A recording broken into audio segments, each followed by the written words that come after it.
Hello, welcome to Star Wars Spelt Out. I'm your host, Josh Chapman, and today we've got a special guest who, I think it's the first time we've had a guest who's further along in time than I am, because every time I have people on here, they always make the joke like, oh, you're in the future, all those stupid Americans who think they're so clever. What's the future like? What's the future like? But today, we're going even further into the future, across the Tasman, over to beautiful New Zealand. From Rogue Podron and Blaster Canon, it's Saf. How you going? Hey, I'm going good. It is definitely the future here. Yeah. Let's just play into their stereotypes and their cheap gags. I mean, we do get the movies before them, so I guess it's fair. It's amazing. But I'm assuming New Zealand was the same as Australia back in the day, where we'd just be the arse end of the world and get everything really late. Mm-hmm. We still get some things really late. But for the most part, when the internet came along, because we'd been screwed over by content for so long, we became the world's biggest pirates. New Zealand the same? Yeah, I think so. We definitely piraters here. Look, we were forced into it. We were pushed too far. Yeah. It used to be a thing of like, if a TV show was airing in New Zealand and it had already finished airing in another country and the box sets were out in another country for it, if the show hadn't finished in New Zealand, they wouldn't start selling the box sets in New Zealand until it was done. So even though it was fully out somewhere else in the world and people could buy it, I could not access it as a teenager in New Zealand. And so, yes, I would pirate. You're like, there's more than 3 seasons of Grey's Anatomy? I think Grey's Anatomy is actually still going. I'm pretty sure it is. It's like getting into like MASH territory or something, isn't it? It's just, some people like it. Some people like it. Some people have their groove.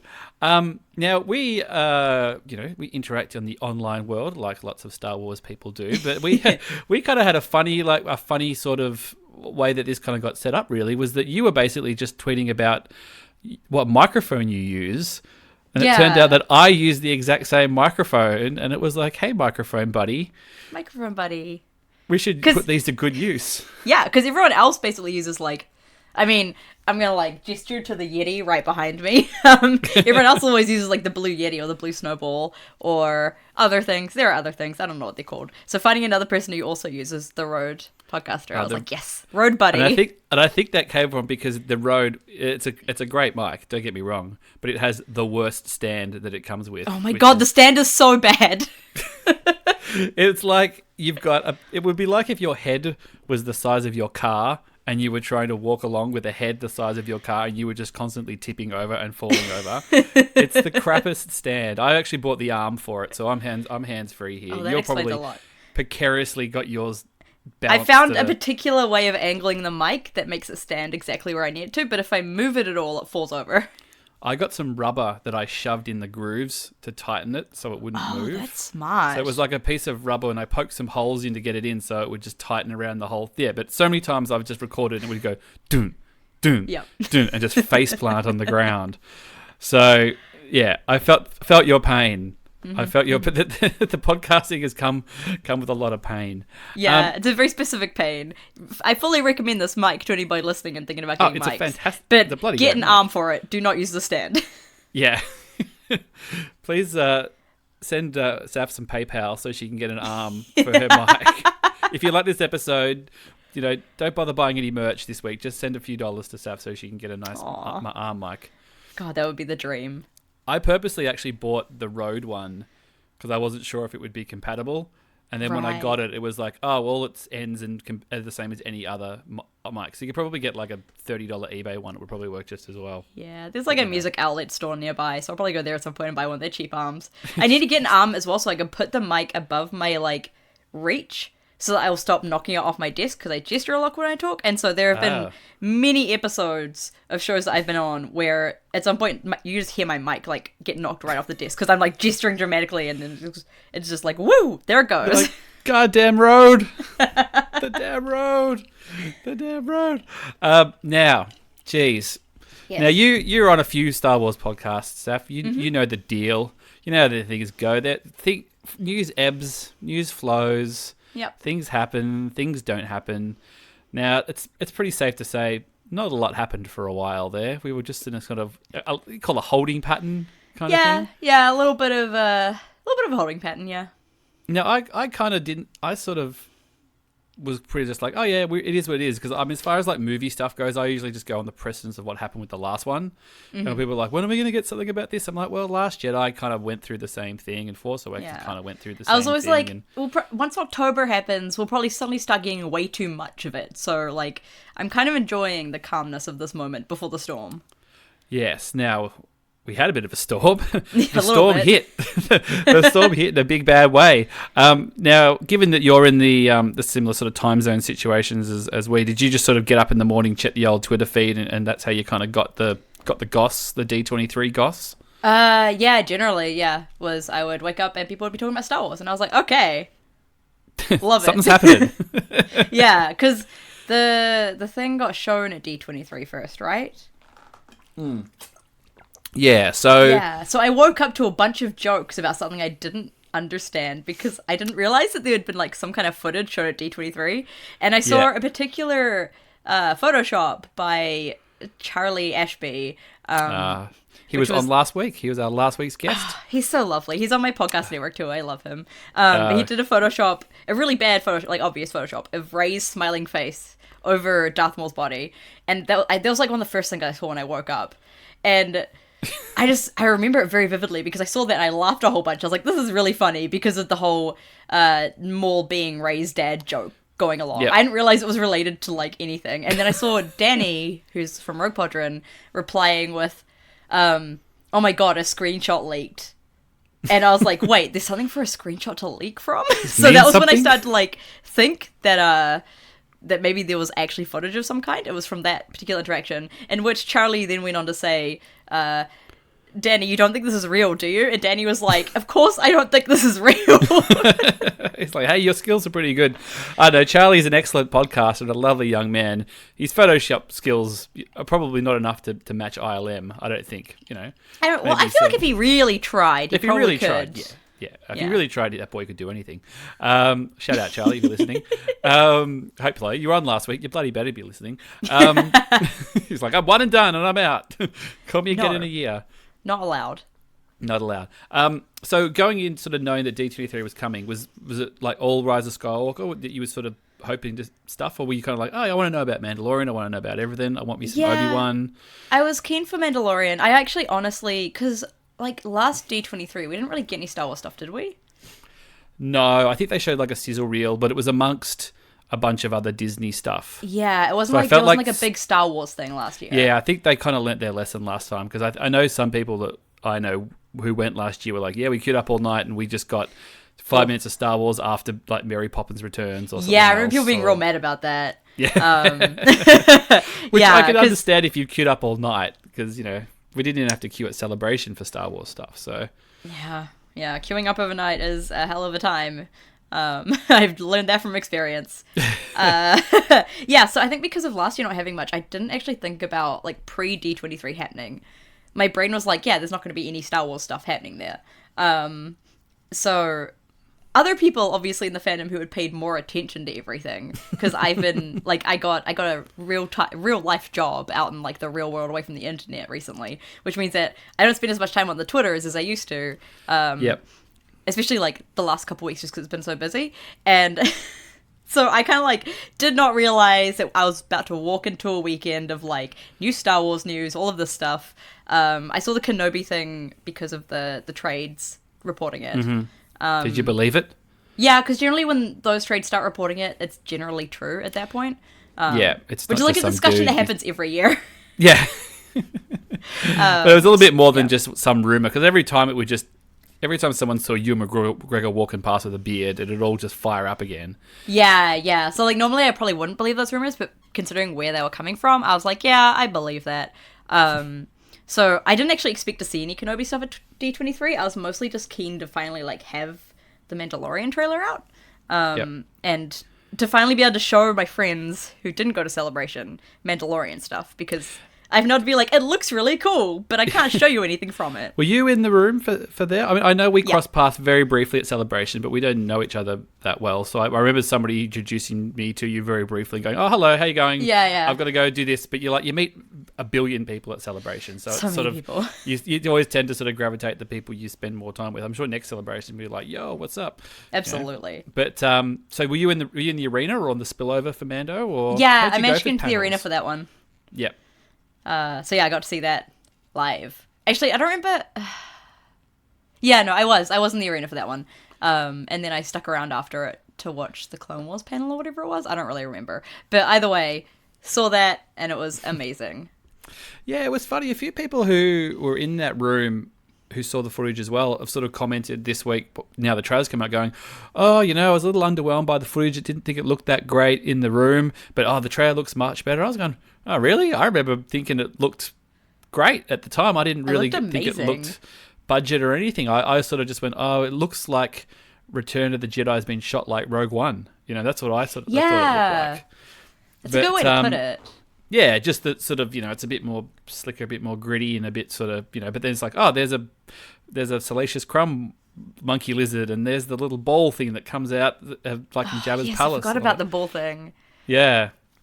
That's the kind of stuff I just go, oh, that's exciting. Yeah, so the trailer, that was the thing. Like, I thought the trailer was cool for Mandalorian, but at the same time, it wasn't that feeling of seeing something new for the first time, because I felt like most of I'd got the vibe from being in the arena and stuff. But it's coming to New Zealand same as Australia. I think Australia and New Zealand have been bundled in together, haven't they, as far as I think so, Disney yeah. Plus? Yep. That would have been really cruel if they just done Just Australia, ignored not New Zealand. Oh, my goodness. Wouldn't have been surprised, though. No, surely not. Yeah, so look, I'm excited for that. And then they had Diego Luna and Alan Tudyk come out, talk a bit of Cassian. And then they didn't. The funny thing was that when I had my friend Catherine Neen from GeekPod on the other night, she's a huge Diego Luna fan. She loves Diego Luna, so she is ready for this show. That they said, oh, it doesn't have a title. There's no title yet, which kind of makes me feel like we don't want you making T-shirts with Cassian on them for the next 18 months. We want to try and keep that. It'll probably just be the Cassian Adventures or something. But I don't know. Maybe the scope will get larger.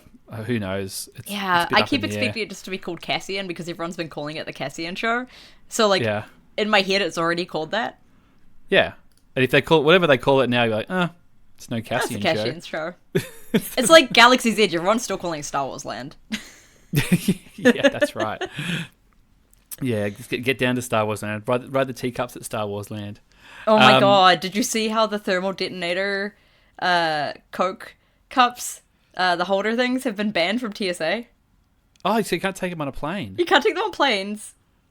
Oh, what a bummer.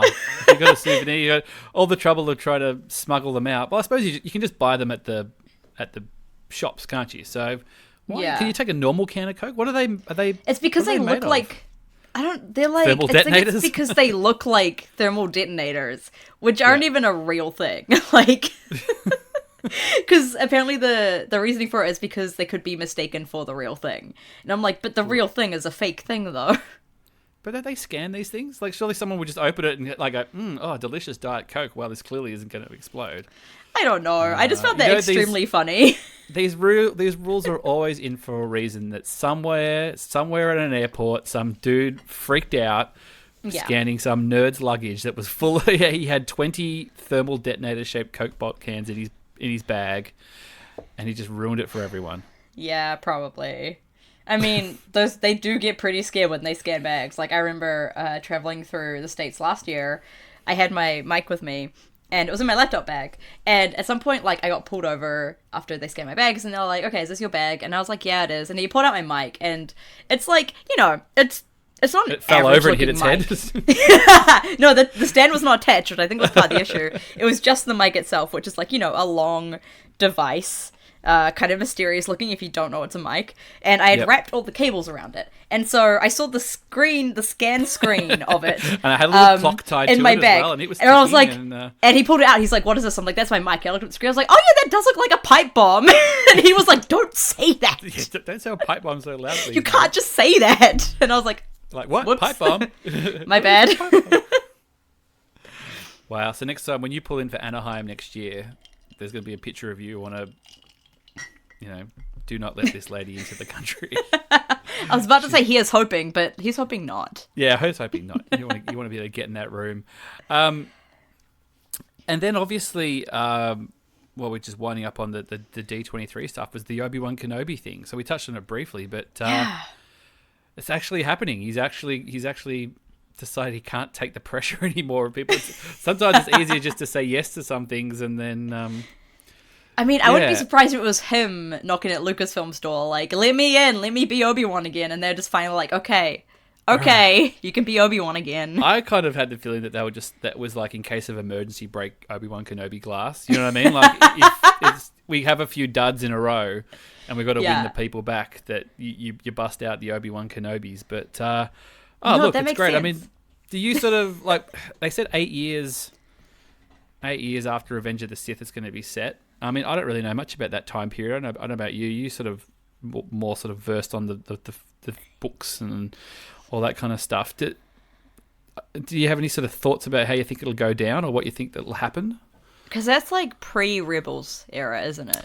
Yeah, so it's pre-Rebels. I think it might be somewhere in Solo in that period, or maybe just before. There is a little timeline thing somewhere. They did this. I'm really bad. I don't actually know what's happening with Kenobi at that point. I think he's just like on Tatooine looking after Luke. Or, like, looking after Luke from afar. Yeah. Well, because there is the Kenobi book, but that's not canon anymore. That was, like, the unfortunately published right before the canon cut off. The definitive story. It's a really good book. I don't know if they'll draw from that at all, but, I don't know what's going on with that man at that time. Yeah, I mean, I was just trying... I mean, the people going, will he leave the planet? Will he, can you have adventures enough... on Tatooine? I'm like, it's only an 8-part series. If you can't drag some adventures out, like I'd like to, do something with that period of time to make it significant. Like maybe I was thinking maybe it might be a good time in the story to maybe have the Empire show up on Tatooine for the first time. Yeah, like it's kind of established it being this kind of backwater that no one gives a shit about. Then all of a sudden, the Empire turn up, and Obi-Wan's been there for 8 years. He's had to deal with local trouble, Tusken Raiders, all that kind of regular crap. And then all of a sudden, the Empire show up, and he's like, "Oh, the Empire's here. What are they here for? Are they here looking for something? Are they just generally working their way around the galaxy? They've finally gotten to Tatooine." Does he find out then that who Darth Vader is? That Darth Vader exists? I mean, that'd be the kind of thing that might be more interesting. He's like, oh, actually, I've managed to just keep an eye on this farm, make sure Luke doesn't fall down a hole or something. Now, all of a sudden, the Empire is on the planet. I have to get a bit closer to these people and try to, word them up, tell them, how much do they know? Yeah, do they even know? Like, are they just like, remember that guy who was around for 10 minutes? Who, and then came back and buried your stepmom and then left again and was never heard of again. I always kind of find that fascinating. That kind of... Yeah. I would be really keen to see something around, like, not like the Yoda arc in the Clone Wars where he goes off and, like, sees the mystic people or whatever. But, like, more of an exploration of Kenobi's connection to the Force and to Qui-Gon, because they've kind of leaned a bit more heavily on the idea of Force ghosts and, like, the... Cosmic Force. No, the Living Force. That one. And all of that. In recent years, through like the Yoda arc and like the stuff in Rebels as well has had that. Even like Luke ollieing off into a Force ghost happening as well. Like, I feel like it's a thing. And it would be kind of cool if they also like approach that at least in part with Obi-Wan, and I would really love... I want Obi-Wan and Qui-Gon to say something to each other again, so, like, if they made this series... Like, it took me a few days for it to even hit properly that the series was happening, because there's always been rumors of it, and I'd been set up for disappointment too many times, so I was, like, not believing it. I was like, yeah, okay, they're making one. It's fine. I'm not going to think about it. And then it hit me really hard when I was hanging out with my friends downstairs, and I just, like, started crying. I was like, oh my god, we're getting more Obi-Wan. We're actually getting more Obi-Wan. So, like, honestly, I don't really know what they're going to do, and I don't really care what they're going to do, as long as we get good Obi-Wan stuff happening. But if we do get him communicating with Qui-Gon in some way, I will cry. I am saying that here and now, I will cry. I just like to think it'd be like... I don't know. Are you familiar with the Muppet Show at all, Saf? I know of it. All right, okay. There's a great gag in the Muppet Show. They do like a parody of a soap, and it's called Veterinarian Hospital. So it's just like a bad soap opera, and there's all the Muppets and things. But there's bits where, in order for the plot to go along, then all of a sudden they'll be talking, and then a narrator will start talking about what's happening. Like, and then from outside the door, this happened. But then the Muppets would all start looking around to see where the voice came from. That was the gag, that they could hear the voice coming out. Yeah. So I just like the idea that, Obi-Wan's just sort of walking around, and Qui-Gon's talking, and he's just sort of looking around with, it's like he's talking to himself, that he thinks he's going mad, but he's hearing Qui-Gon. Oh, that would be so good. I would be extremely into that. Or that he's got like a little doll that he talks to, so he's just not talking to anybody. Like he can hear Qui-Gon, and it just cuts to like this Qui-Gon action figure that's just sitting there. He's made like a Qui-Gon sock puppet of some kind. It's like, look, if I'm going to have to talk to someone, it might as well at least, emote a little bit so I'm not completely crazy. I'd like to see Uncle Owen and Aunt Beru in it. I watched Attack of the Clones quite recently, and I hadn't watched it in ages, and I just felt that bit was so, they could have just done a little bit more to have that, why Owen is so suspicious of Anakin, kind of like a little bit more of that relationship. And I was thinking about, I'm like, all they needed to do was they turn up, and then they're like, oh, your mother's gone, she's been taken by the Tusken Raiders.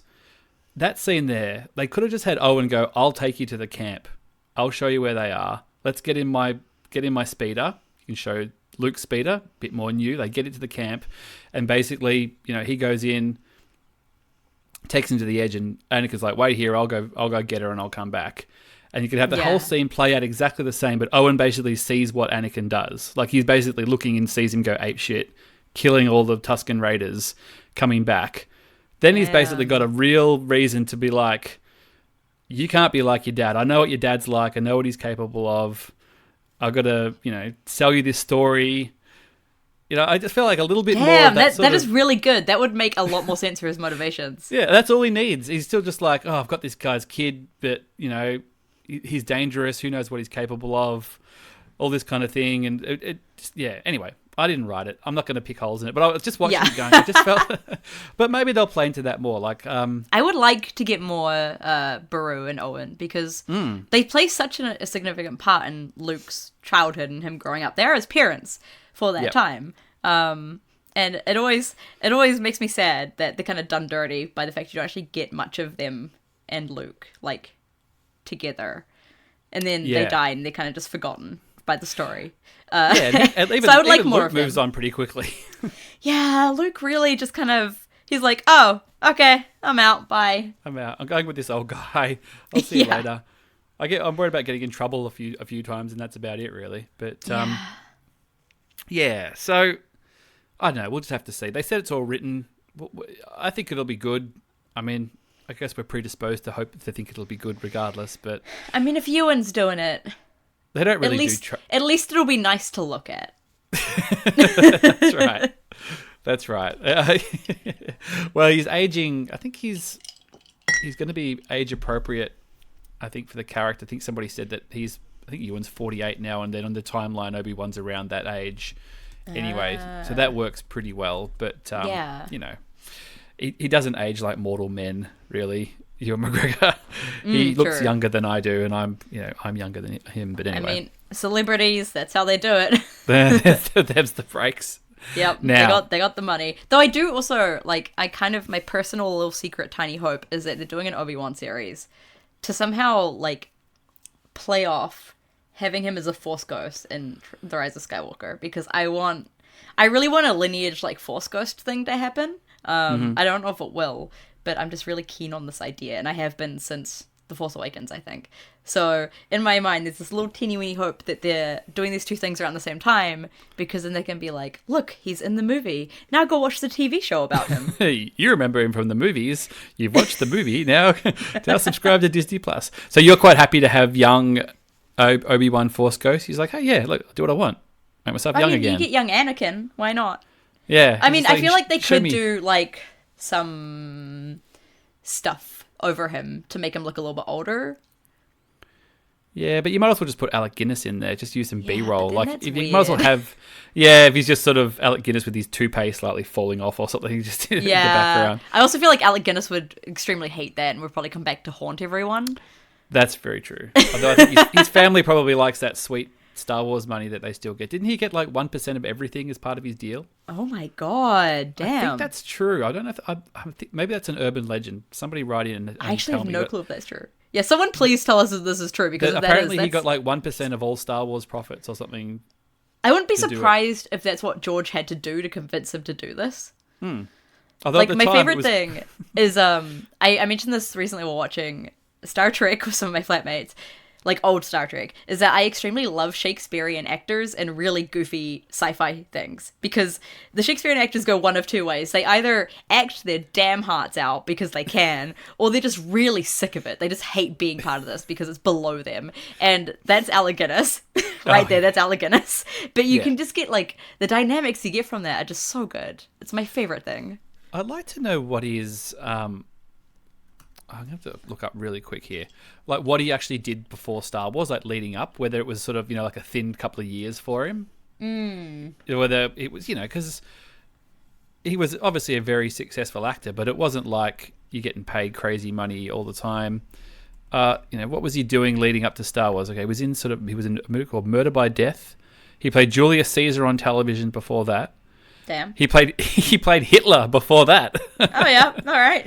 And he played Pope Innocent III. He was in Scrooge. Yeah, all right. Look, a lot of TV stuff, though. I'm seeing a lot of TV work here. So, you get a chance to be back in Hollywood. Maybe you shouldn't be such a curmudgeon about it, Alec. But anyway. Who am I I to think say? he imagined that Star Wars wasn't going to get far. And then, wow, how wrong he was. He's like, I'll do it. I'll take the check. And and away I go. But I think it's more that obviously he had years and years and years and years of work, and most people know him as doing one thing. But Yeah. but the thing is, a lot of people have that, and they only do one thing at the start of their career, and then that's it. At least he did it at the end. He had all that stuff to look back on. Like, Yeah, he didn't get typecast from the start, which is impressive. clearly, he played Hitler. So Yeah, I saw a cross section. Gonna go off the rails a little bit here, but I saw a cross section last night of like all of the characters who have played either Mycroft, or actors who've played Mycroft or Sherlock Holmes, and there's like a lot of like connections between all of them and like other stuff they play as well. Like goes into like the Doctor, some Doctor Who, and a bunch of other stuff like characters in superhero movies and stuff like that. Because Robert Downey Jr. and Cumberbatch both did it. And I'm like, I wonder if there's like a similar cross section with actors who've played Hitler. I'm just thinking that because Taika Waititi is playing him in Jojo the Rabbit, which is the main reason that popped into my head. which is amazing. We were talking about this. I think when Charlie was on, we were talking about this, and just going, he's just gone, I'm just going to lock down that Disney money, and then I'm going to go play Hitler, and then there's nothing they could do about it. Yep. They'll just come back, and I'll do my crazy little weird little indies, and yeah, I love how he does that. I love think him that's so just much. hilarious. He's so just good. Great. Oh, of course, I'm so glad that he's involved in the national treasure. Mandalorian. He is a national treasure. I'm so glad, like, honestly, I'm really glad that the wider world, like has understood how good he is now, because he is extremely good. When I actually came to Celebration, I made a bunch of my friends watch his latest movie before becoming like a superstar, Hunt for the Wilder People, which is a great film. Yeah, it's such a good film. It's an yeah. extremely Kiwi film. It's so good. And so I made a bunch of people in Celebration sit down and watch it with me, because I was like, we have to watch this. And I had to turn on the subtitles because, bless their hearts, they could not understand our accents. And everyone enjoyed it so much. And I was like, yes, it's because he makes really good stuff. Yeah, he's brilliant. Well, I feel like it's only a matter of time before he does a Star Wars. Really, he's directing some Mandalorian, but let him just do whatever he wants. If you might want to make a weird little Star Wars indie that's just weird, do it. Yeah, I would be so. I've for so long I've been like, I really want Taika to do a young Boba Fett film, because he does really good coming of age stuff, really good coming of age stuff, and I feel like it would just be really good. It would just be great. He could get. This would be so Taika Waititi. He could get Daniel Logan to play 10-year-old Boba Fett. So Daniel Logan must be 30 years older, but just dress him up like he's still young, like he's in shorts and things. Yeah, like he has to pretend that he's still 10. That would be really funny. That would be hilarious. I He would so love do that. Daniel Logan's so game for that. He liked one of my tweets, one of my Oh my God, Instagram nice. photos. The other I was day, in the so- same room as him at Celebration, but I was so sick. I was like feverishly sick, so I didn't have the bravery to go over and be like, "Hey, fellow Kiwi." We saw him at the Let's Play. We went to the Let's Play panel that he did where I think it was him and David Collins and Sam Witwer and a few other people were playing Star Wars video games. And that was good fun. He was at that too. So, yeah, he's quite happy to be swanning around Celebration. He's like, "Please let me back into Star Wars." I'll play 10-year-old Boba Fett for Taika Waititi. I'm happy to do it. I really hope at some point, like, Star Wars kind of loosens its grip a little bit more and lets, like, someone like Taika come in and just do what he wants with it. Because I feel like Marvel's kind of hit a point now where they're like, you know what? You can take that movie, you just do what you want. Whatever. Yeah. I feel like Star Wars is still having a bit of a struggle, like, letting go of its claws when it comes to for people sure. making movies. Which, on one hand, can be good, because you still get true Star Wars experiences, I guess, and nobody gets to go too off the rails. But when it's someone I personally want to go off the rails, then I'm sad about it. Look, I think it's a matter of time. It could be a Tim Burton thing where, you get Tim Burton to make Batman and it's, it does really well. And then you go, all right, Tim, we'll make another one. And then he goes, whatever you want to do is fine. And then he does Batman Returns, which is the most bonkers movie ever. Which is so much fun. Yeah. But it's just like, there's a guy who just got all the rope, got all the cred that he needed and just went bonkers. Yeah. So that's my Taika's favorite first thing. Star Wars will be, a little bit wacky and do well. And then the next one they give him when he's off the chain, that's when we get 30-year-old Daniel Logan playing 10-year-old Boba Fett. And I'm ready for this. I will wait however long it takes to get this movie. I will be there. Let's start our Be there petition waiting. now. I am willing to wait 30 years for this. I'll do it. You don't have to wait as long for Rise of Skywalker. Nice segue. Nice. So where the footage dropped about 2 nights ago. So this is one of the first times ever that some big Star Wars thing has happened, like not just after I've recorded something, which is unbelievable. Normally it just happens like as soon as I put an episode out, and then That's like the podcasting curse. Oh God, yeah. Actually, shout out. I actually do have one episode in the can. And I had to tell our guest that I was going to postpone for a week for next week because all this trailer stuff dropped. But he was very gracious. I know he's listening. He knows who he is, and you'll know next week. Oh, but please. he was just like, "Do what you got to do. It's fine with me." So good on him. Now let's talk this footage. Where do you want to start with the big one, or do you want to work your way through? Ooh, let's work our way through. I think. Let's do All that. right. Yeah. I'm not going to sort of just go, Obviously, it was a bit of a funny one, wasn't it? Because they obviously showed the footage in the room and nobody was allowed to film it. And I think it's the first time ever that nobody leaked it. There was like not a single, all these bloody Disney fanatics played by the rules, and there was no cameras, there was no... I think D23, they tend to go all in on security for these things. It wasn't even anybody with a little... Because I've got like a pocket recorder, like a little hand recorder I was using at Celebration for like little blog pods sticking to people's faces and things. Yeah. So when we were in the Mandalorian panel, because we were in we were in the Rise of Skywalker one, I just recorded the audio because it'd be funny because we were with a bunch of friends and everybody was losing their minds. So you just get the audio of people going, ah! And I thought, I'll do that for Mandalorian. But because I'm not holding a phone up, I just had a recorder, I just had it at my side basically. I'm just even surprised that nobody did that, but Disney don't play. Yeah, that's true. Maybe they Disney just didn't even doesn't want to play. take that risk, but because I'd love to just hear the My favorite thing reaction actually of at the people. Mandalorian panel was seeing, because nobody told people not to record it, right? Like, they never said that until after the thing came out. And so when the trailer started, or the footage started for the first time, like, I saw across the room, I was watching the footage happen across a bunch of phones across the room. And I was laughing so much at that. And then right afterwards, like, Dave comes out and he's like, can you please not post that? We were meant to ask you not to take any video.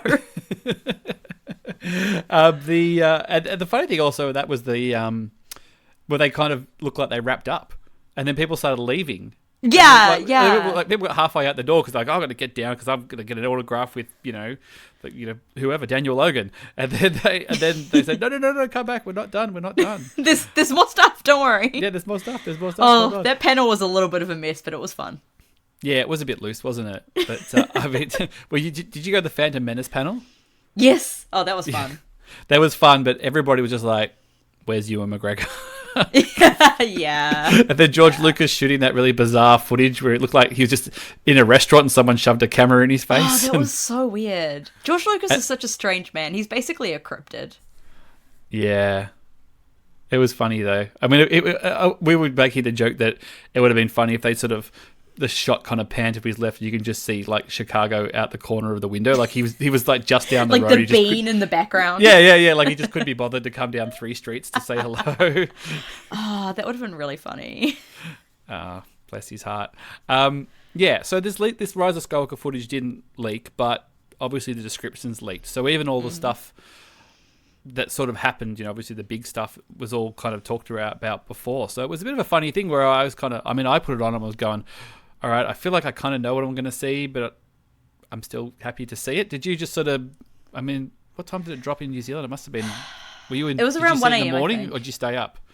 I stayed up not really on purpose. I was intending on going to bed at a reasonable hour, but then and then I hit like midnight, and I like tweeted out like being like, does anyone know when it's coming out, whether or not I can should stay up or not? And a bunch of people were like, it's coming out in the next hour, and I was like, okay, cool. I still need to fold like this massive pile of laundry on my bed before I can get to sleep, so I'm gonna fold that, and then if it just so happens to be out by the time I finish doing that, I'll watch it. And it did happen to be out by then, so I watched it. Reward for good work. Yeah, exactly. I was like, I need to do the laundry, and so this gives me a good reason to do the laundry, and then I'm not just staying up for Star Wars. But I was staying up for Star Wars. And my laundry. Yeah, so I've just got it here. I'm just going to click through it. You don't have to click along with me. I'll just, So we kind of open up. It's the gang. They're in the desert. And then they kind of cut to the back of them. And there's this, it's like they're going to some sort of like Glastonbury, or they're at this sort of village and everyone's having a whale of a time. I made a joke today on Twitter that this is actually the end of the movie. And, they've won and they've turned up late to their own party and everybody's partying. You know, if that ends up being true, I'm going to laugh so hard. They're all singing Yub Nub and stuff, and, they're all just like, they kind of land like, there's no one here to greet us, and then they walk over a hill, and everyone's just like, woo! Everyone's the party's already started. Yeah, it's looking pretty loose. So you got Chewie, Poe, Rey, and Finn, and 3PO. And 3PO in the background. Where's Dio is my question, because Dio is in the other shots with them, like when they're together. So I'm wondering if Dio comes into the group later on maybe and isn't from the Resistance. But also like this is just me being weird about droids again. Yeah, my running theory with droids in episode 9, which I've had said on a few podcasts, including this, is that I think R2 is the key to this movie. Oh yeah. Because he's sort of the conduit through all 9 films. He's the guy who's been there from the jump and knows all the secrets, all the stories, and there's some sort of reason, there's some sort of thing about R2 that he knows or has, or that kind of ties all the films together. So they kind of get to a point, they're like, if only we had somebody who knew these, things from the first movie we're referencing. It's like, hey, that little astromech over there. Although we're trying to figure out, does anyone even know that he's been through all of it? Probably not. He's just kind of like, he's changed hands so many times. Leia knows enough, but she might know that he belonged to I suppose was she Padme's? Whose droid was she? Yeah, she was Padme's droid. Whatever, Padme's droid. Yeah, he was well, he was one of the astromechs for the Naboo ship. So I guess technically. Well, she was the queen. I was going to say, his technically, government property. He was the queen's. I'm like, no, Padme was the queen. So yeah, technically he was hers. And then he just kind of stuck around and was still hers later on. Yeah, she was hers in Attack of the Clones, definitely. Yeah, so, that then, makes sense. Yeah, so he wasn't ever really... And then he kind of just became Anakin's when the war happened. Yep. Yeah, and then from then he became Anakin's, and then after Padme that, probably he just sent him out to keep an eye on Anakin, make sure he didn't get any shenanigans. Basically, yeah. And then Chaperone Padme droid. ended up with 3PO, so balanced out, I guess. Yes, that's the rough end of the deal. Yep, sure is. Yeah, speaking so I of guess Leia, yeah. Yeah, well, Leia would maybe know because of Bale's connection to R2.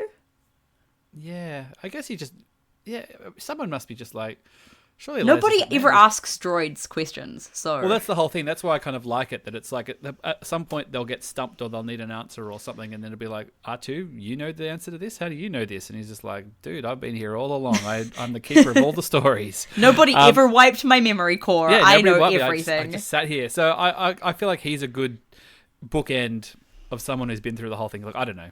That would be very good. It would also be... I would also love that because I love the idea of a droid actually being like fully essential to the wrapping up of the story.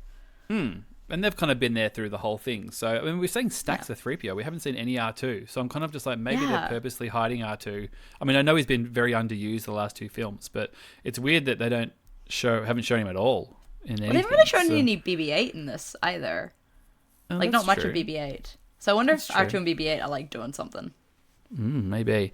Now we've got a shot of General Leia in the jungle. So, I mean, seamless. I mean, obviously, I don't know whether they're putting her face on someone else's body, or they're changing her clothes, or they've cut her out and stuck her somewhere else. But they said they were using extra footage from The Force Awakens that like didn't get used. So I'm curious, because it explains why she's wearing that outfit. Yeah, I think they actually said at D23 that they're using both films, which kind of makes sense considering she's actually in the second film more. So you'd think you'd have a lot more stuff to use. Yeah, that makes sense. Which means I imagine like once you have like all of that like extra footage, you couldn't quite easily write scenes around it to make it work. I think that's what they did. They basically said, give me all the Leia footage, it's funny that they actually didn't. Like, they actually shot a bunch of stuff and then just didn't put it on a DVD. That was just kind of lucky. Like, imagine if they just stuck it all on a DVD and you go, that's weird. That's that scene where she was talking to Harrison Ford and now they've just flipped it and... so that would be hard for our brains, considering how often we watch stuff. Yeah, exactly. That's like the first thing I do when I get the DVDs, watch the deleted scenes. But, I mean, it looks seamless. It doesn't, we'll have to see how they go, but it looks great. And... it was always the best solution of a bad situation, really. I never wanted to see weird CG or recasting or, I don't know, anything else. Or just her not being there. It would have been awful. So, hopefully... Yeah, when they actually said at Celebration that this was what they were going to do, I was like, I felt so relieved in that moment. Like, I was so worried about what would happen with Leia. And this really kind of just gave me peace of some kind because we get to see her. It's actually her in some way. Like... we get to see that, and she gets to be part of this movie, and I'm very thankful for that. And yeah, seeing this shot pop up just made me kind of gasp when I first saw it, because I was like, oh my god, Leia. It works, and it works. It's seamless. Like you hopefully, I mean, obviously the first couple of times you watch it, it'll be you'll be really aware of the circumstances, but I think after a while it'll just be, oh, Leia's just in the story. You know what I mean? Like you'll sort of distance yourself a little bit from it. Well, I think I've compared it to on previous podcasts. I've compared it a bit to The Hunger Games, because while they were filming the final 2 Mockingjay films, Philip Seymour Hoffman passed away. Oh yeah, of course, yep. And so they ended up having to rewrite stuff and move stuff around because this character had quite a big role in the books, and a lot of his role ended up going to other characters in the movies.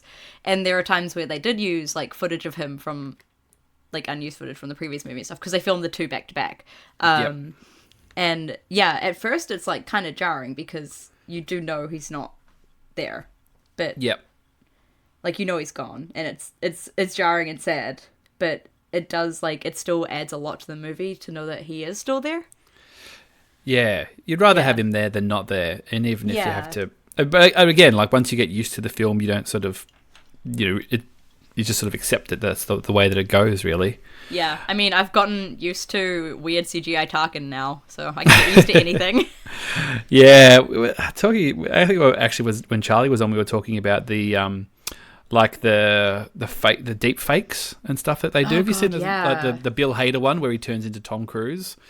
And we go, God, if they could, some dude can do that in his basement. Why couldn't they just deep fake a Tarkin on somebody? But Anyway. I don't think deepfake technology really existed in the same way back then. No, it was on its way to existing then, but it wasn't quite there. Yeah, I read an article with the guy who did it, and he sort of said, it has a lot to do with the footage that you work with as well. There's got to be you need a lot of the right footage. Yeah, so I don't think we're too far off. But so then we move on to the Resistance turning up, all the ships. We get some X-Wings, we get some B-wings. B-wings, I love finally. B-wings. Yeah, I'm a I've big waited B-wing guy. so long for these, and here they are. They're finally here. Maybe we'll actually get to see the B-wings do something. Yeah, sort of spin around. They kind of open their little wings in Jedi for a second. That's something. But I used that's to really have all that could happen because of like the blue screen. Yeah, They couldn't use them because they were blue. And they weren't blue. They were just so thin that it just didn't work. And so Yeah. they're like, here's some B-wings. You will never see them in action. buy their toy. I did. Create your own action. I did. I had a B-wing pilot. I've got a Kenner B-wing pilot somewhere, like an OG one. Not damn, here. I think nice. it's at Mum and Dad's. I have one of those when they did the Black Series titanium Oh yeah. diecast ones for a while when The Force Awakens came out, and I got one of those B-wings, and it's really good. And I honestly don't know where it is right now, and that makes me sad. Or you can go have a hunt for it afterwards. I probably will. After you get your washing sorted. Yeah, we see some, X-wings, B-wings, and then the Tantive 4. It looks like, or at least a similar blockade runner ship. So yeah. there was a shot of the similar ship when we saw the the Rise of Skywalker panel at Celebration. They showed a photo of it, that ship or a similar looking ship. Oh yeah. It looked like a jungle base. I don't know. People assumed it was Yavin. It could be anywhere, I guess. But I think that ship, or at least a similar one, will be playing some kind of part in the film, which is cool. And then we cut to a bunch of all the Star Destroyers. Imperial Star Destroyers. So they're Imperial Star Destroyers, yeah. So yeah. And there's a lot of them.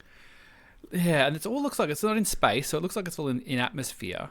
I mean, it looks like that doesn't look like they've just turned up. It looks like they've kind of been sitting there waiting for something, doesn't it? Like you kind of stumbled on the Imperial stronghold of because we're not seeing them place. jump in or anything. Yeah, they're not all jumping. I mean, could you even, I don't know, hyperspace nerds, talk to me. Can you hyperspace 50 Star Destroyers to all arrive somewhere in precise locations and not bump into each other? If you're really good at maths. Yeah, if you're really good at math. If you've got, a really, really clever droid. So I feel like they might have stumbled upon the old Empire storehouse. Maybe that's where they parked everything when they fled the galaxy. Yeah. But, and then we've got Finn and, is it Jana? Jana, I think it is. Jana. It might be Jana. I'm not actually sure. They're pulling a face like, I've just pulled up in front of 500 Star Destroyers. Yeah, whether or not that's what they're seeing at that point, that's sure it looks like they're seeing. It sure does, which is a bit of a worry. And then we get red-eyed C-3PO. I love it. So, looking a bit like 000 from the Dr. Aphra comics. Yeah. I don't know what to make of that, really. It seems 3PO, I mean, there's been those leaked photos where he's got the bowcaster, and I think it's just some point he's going to go apeshit for some reason. I think he's probably going to flip his lid. He's tired of being nice. Anthony Daniels just wants is to go just like, if I'm going to go out, I'm going to go out on a bang. Yeah. I love the idea that like JJ could not help but resist like giving 3PO a new red thing. Like if he at some point in this movie goes, I'm C-3PO, you may not recognize me because of the red eyes. Like I will lose my shit in cinema. I will lose my shit. I wonder, because there's been like so many gags with 3PO in the previous movies of him like losing his head or like his body coming apart and being put together in stupid ways. Like I also kind of wonder if this is just another one of those gags made to look really sinister. I mean, I like goofy stuff in Star Wars. I'm a big apologist. I don't want it. I like goofy shit. I don't mind the songs, most of the songs, all that kind of stuff. I like the puppets. I love all that sort of stuff. So, if 3PO wants to do some sort of wacky kind of... I always feel like it's still... No matter what happens, it's got to be in the guise of slightly wackiness. I just wouldn't want it to be serious where, he goes ape shit and then they have to kill him and then C-3PO is dead or something. I don't want to That would be extremely sad. I would not be chill with that. Yeah. I don't want to Imagine see taking that. your kid to this movie and then having to explain to them, I'm sorry, C-3PO is dead. Yeah. They're like, they could just put him back together. It's like, no, they can't. He's too dead. He's so dead. He's so dead. And the guy who plays him, he doesn't want to play him anymore, so he's dead. They like blew 3PO's brains out. They can't put that back together. Like, I don't want to explain that to my nephew, thanks. Anyway, try to enjoy the movie, I guess.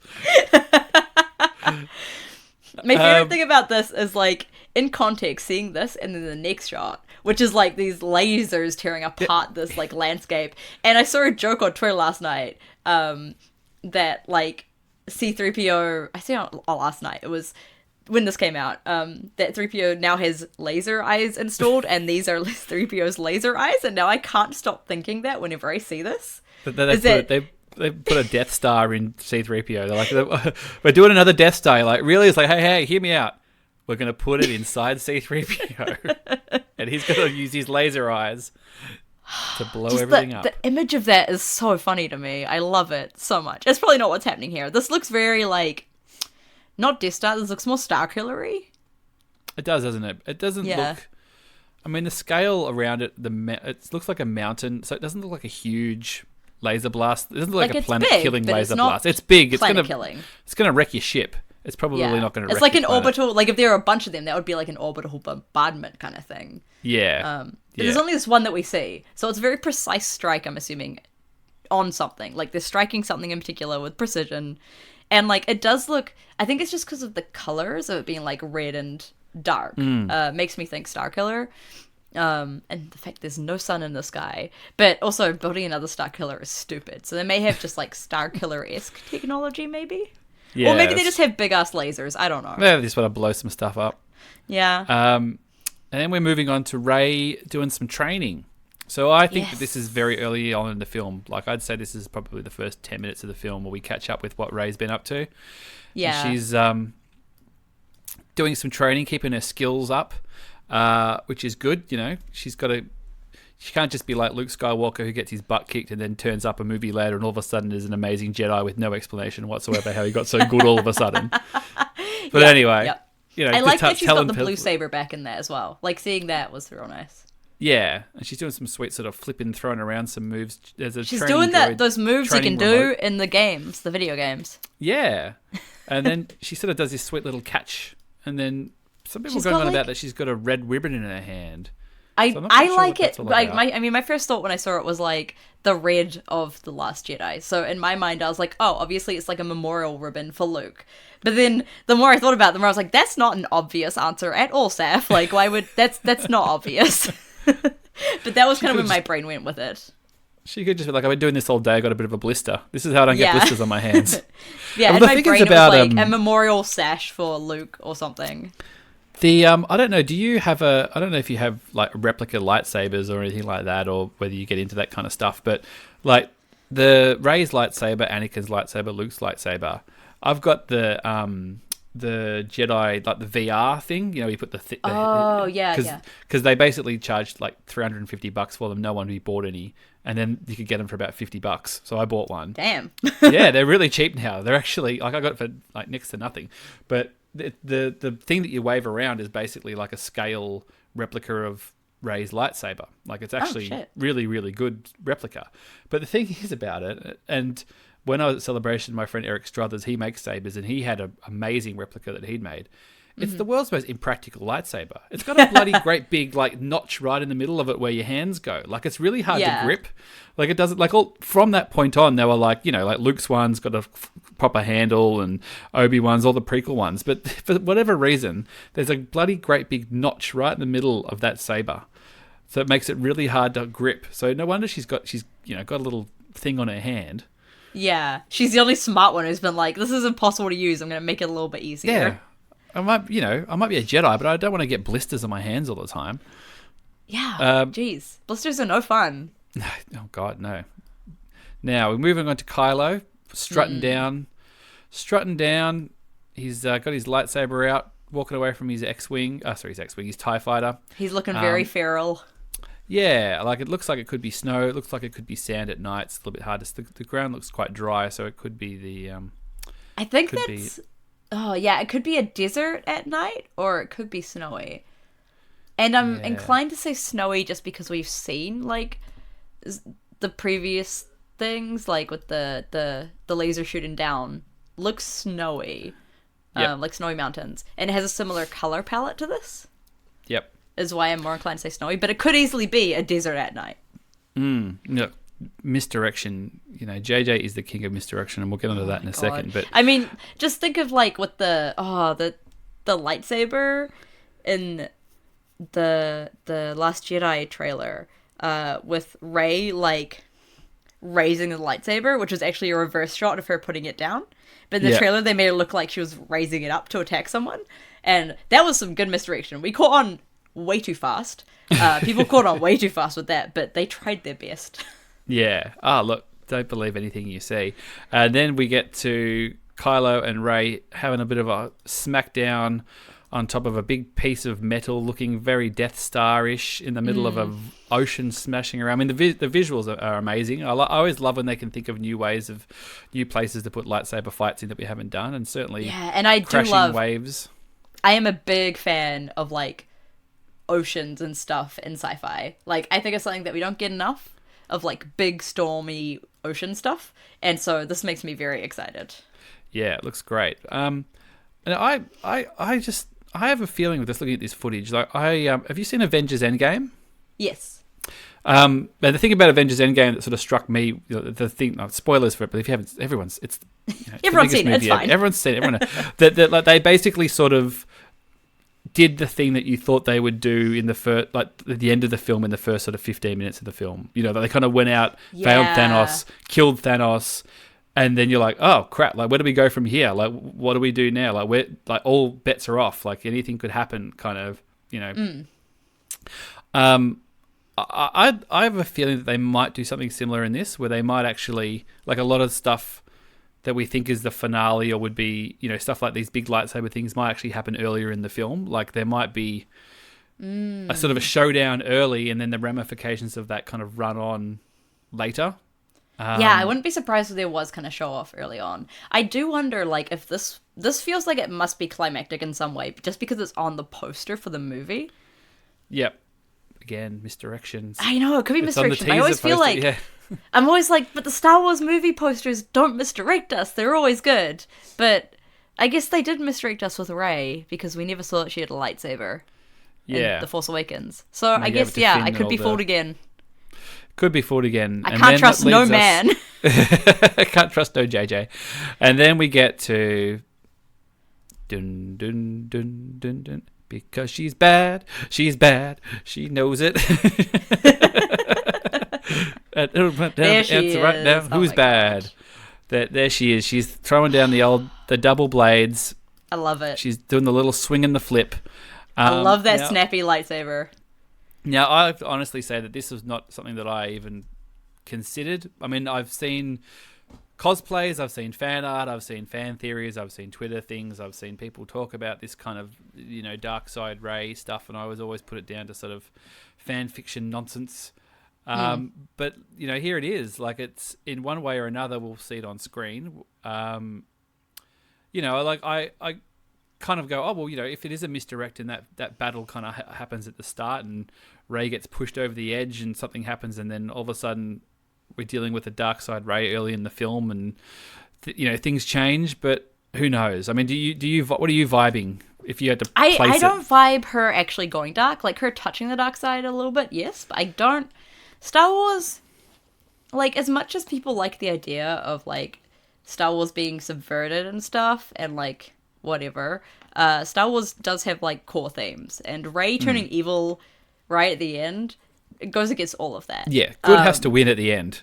Exactly. Good has to win, and Rey is very good. And like, also, according to The Last Jedi, people hate subversions, so I don't know why JJ would do more subversions. Like, I do, like, I don't know if this is like, I don't know, her looking, I mean, I made a lot of joke theories on Twitter that this is, you know, like her other twin sister that her parents abandoned on Endor. Because they've been leaving Reys around the place. Or like Palpatine cloned a version of her that he is now possessing, and she's gonna open her mouth and she's gonna sound like Sheev. Like, lots of jokes. But like, I honestly wouldn't be surprised, because the Dagobah cave where Luke fights Vader and then the helmet comes off and it's Luke. That cave was apparently like a place where a Darksider had died at some point. Like a Sith Lord had died and was the manifestation of that darkness. And if she's in the Death Star right now, which easily could be, this looks pretty messed up place. That would be like the locus of a lot of Darkside power. Like, so much Darkside power. And I wouldn't be surprised if Operation Cinder happened to help fuel that power. like, her walking in there, she's gonna see some shit. And I would not be surprised if this was some, like, Mirror of Erised kind of situation where she, like, sees herself. Like, someone walks out of the shadows and, like, is mirroring her, kind of, and it's actually just her. Like, she sees herself like this. Like, sees a bunch of alternate futures of herself, even, maybe. Like, not just this one. Or maybe Kylo sees it. I don't know. I don't think it'll be real, because I can't see Rey falling so quickly to the dark side to look like this, and then somehow coming back to being... And having time to build a lightsaber as well. Which is a sick lightsaber, honestly. Yeah. It's so sick. God, it's so cool. But also, she looks like... I'm going to reference Twilight here for a second, because it's the thing I do. But she looks like the vampires in Twilight, who are, like, when they get bitten, they, like, turn into ultra perfect, beautiful humans. And so, like, they've got very contoured faces, like, smooth, gorgeous, pale skin kind of thing. Like, they get the red eyes as well, because they're vampires. Like, she very much looks like a Twilight vampire right now. And I say that in the way that, like, they're an idealized version of themselves. Because you see Bella go from normal Bella to Twilight vampire Bella, and she is an idealized version of herself who looks like, you know, a statuesque model. And she kind of looks like that. So, which also makes me think that that's not real. That she's basically seeing that sort of what it could be, what you might need to be to get the job like done, seeing an extremely come over with beautiful, us. evil version of herself. Yep. Because she looks damn hot like that. Yeah, she's looking pretty good. I just love that lightsaber so much too. Like, it's just, it's so cool. Yeah, the little swing, isn't it? It's some people think it's stupid, but I'm like, nah, that is the kind of goofy Star Wars shit that I love. Oh, look, it's gonna shift some Black Series. Let's not muck around. Oh, that's gonna be some interesting figures. Yeah. Oh, look, you know, I'm just looking at my shelf. I've got a few Black Series. I've got 3 Rey Black Series already, and nice. I remember just going, I probably don't need another one if she's just going to have a white tunic on in this one, you know, like I don't really, but all of a sudden it's like, oh, you put her in black and gave her a double-ended lightsaber? Oh, geez, all right. Absolutely buying figures of this. Like, that is very cool. I was like, I'm not going to buy that many figures for the new movie. Like, it's nothing that really will appeal to me, but then I was like, I'm obviously going to buy any Rose figures that come out. I love Rose. Like, they're going to give me more Rey. I'm going to buy more Rey. I'm weak. Oh, Zari Bliss or whatever, Kerry Russell's character looks pretty cool too. She does look really cool. It's hard for me to, like, buy figures for people before I've seen the movie, because I don't know if I'm gonna... I made that mistake with L3, and now I have an L3 sitting on my mirror, taunting me every day. So now I don't get excited about characters and buy figures of them before the movies, unless they're a droid, unless they're an astromech. I think I say unless they're on clearance. That's usually when I buy them. I do hope that, like, there is, like, a little Dio figure connected to one of the other characters that I can get at some point, like on one of those smaller... I had heard 3-inch ones. The Rey came with a Dio, but I think it's just regular Rey, not evil Rey. Well, I mean, I'll get regular Rey for Dio. Last year, honestly, okay, true story. When The Last Jedi came out, there was one store in Auckland that did Force Friday, and the store was like a 20-minute drive away or something. So I drove out there. It was quite dismal. It was raining a lot. The store was like relatively empty or whatever. I walked in there and I was like, I have one goal and one goal only. I want to find a Rose. And then I found a Rose, and I was like, good, I found a Rose. And then I saw that there was a Hux, like a 3-inch Hux with a mouse droid attached. Like, it came with a mouse droid, and I was like, I have to get that because I want the mouse droid. And so I got that, came home, I took the Hux out, and I just threw him in a box, and I don't know where he is anymore because he's just in the bottom of a box because I did not want the Hux. I just wanted the mouse droid. Poor old Hux. I think the irony being poor old Hux and Rose were they end up being the peg warmers, those two, a lot of the ones. When all the other ones, I would find Huxes and Roses everywhere, and Snokes as well. They would many Snokes. So many Snokes. I was in a Maya the other day, and I always go to the toy section, you know, on the pretense of, you know, to my daughter, who's still going, hey, we'll go look at the toys. Well, you know, you can come, I guess, you know. Yeah. And Maya, like that with my nephew, I'm like, oh, let's go look at toys so I can go look at Star Wars stuff. Yeah. And they had Maya's like notoriously expensive, and then all of a sudden they'll just clear everything out for cheap. So they've just absolutely slashed the price on everything. But they had a bunch of those vintage line Snokes. There would have been about 25 of them, but they're just sitting on a shelf, and they were $25 each. I'm going, there is no way you're moving these Snokes. Those are not going anywhere. If they were $3 each, you probably wouldn't move. I'd buy one, or maybe, you know, I'd buy one, take him out of the packet. But Yeah, I think I could go back there in about 6 months' time. Those poor old Snokes are still going to be sitting there. Yep. Yeah, Poor there's old some guy. places here that have... They've still got some Force Awakens stuffs in there. It's kind of sad. I look at it, I'm like, oh, did not do well with your planning there. Poor resistance fighter guy that nobody knows who you are. You've got 10 of you. That's always the way. Always. Now, before we sign off here, I usually just ask, what's your Star Wars routine? Do you have a bunch of friends that you go with? Do you hit midnights? What's your Rise of Skywalker? Do you do the same thing every Star Wars, or is it Yeah, where you're at? generally I have a same group of people that I always go, like my flatmates generally, the people I live with and a couple other close friends around. We usually go to see new movies together. And with Star Wars, so in Australia, this is something that makes me mad. In Australia, you'll get your Star Wars films the day beforehand, and you have the early evening showings. You get the preview showings, and then you get the midnight showing. We only have the midnight showing. We don't get any earlier evening ones. And so all my flatmates now are like, oh, that's really late. We have work tomorrow and blah, blah, blah. So, basically my plan is, if they don't all want to come with me to the midnight premieres, I will go to the midnight premiere on my own. And then the next day, go with all of them to the evening showing. Because I'm sure I can convince one or two of them to come along with me at the midnight. But I can't wait. I can't go a whole night knowing that The Rise of Skywalker is accessible to me and not being able to see it. And you're ahead of everybody else. Exactly. Like, I need to get ahead of the spoilers. Yeah, as soon as the premiere happens, I'm usually off. I start muting words on Twitter and all that kind of thing. And I haven't had anything spoiled, but I always get a bit paranoid. But yeah, we'll be at the midnight. We've done midnight the last couple of years. There's just something special about midnight. Like, I do love a midnight screening. Yeah, it's the sort of the adrenaline and all that, what sitting in that cinema not knowing what's going to happen. So, and like everyone who's there is someone who is committed to seeing that movie at that time. And they're the best crowds to see with too, because everyone's really knows when to cheer, knows when to be quiet. No one's dicking around on their phone. No one's doing any of that kind of stuff. I get really thingy about that. So I want the first one to make be. Me so mad. I get so mad at people on phones. I just tell people off. Yeah. I'm an grumpy old man. I usually yell at them across the cinema, and my friends were like, "Don't do that." I'm like, "Well, they should put down their damn phone then." I'll get my double-bladed lightsaber out, and I'm bad. Yeah, exactly. I'm bad. Yeah, like Ray. this is why this is my villain origin story. Is too many phones in the cinema. That was the thing that made it snap. But That's what made C-3PO snap. Somebody was using a phone in the cinema, and he that finally would make lost him his snap. rag. Yeah, no, this is one thing I love is like, especially in New Zealand, like people get very into things and they get very vocal about things while they're watching them here. Like, I went to see Last Jedi a few times, like with my flatmate. And there was one time, there was one guy in the audience who was he got so into it. And it was just great. Like when Snoke died, he was like, "Suck it, Snoke!" And like stuff like that. He would like yell things. And I know some people find that really annoying. And depending on the person doing it, I do too. But like, if they're doing it like in a way that seems like they're doing it for laughs or for show or something. But this guy was genuinely just really into the film, and I loved that. And that's why I love midnight premieres, is because you get a whole room filled with people who are extremely ready for this and very into it.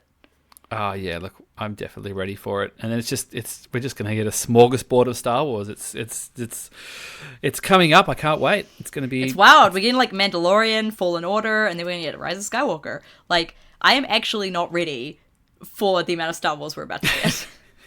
We had our lull, and now we're coming into the salad days. Yep. Thanks so much for being on, Saf.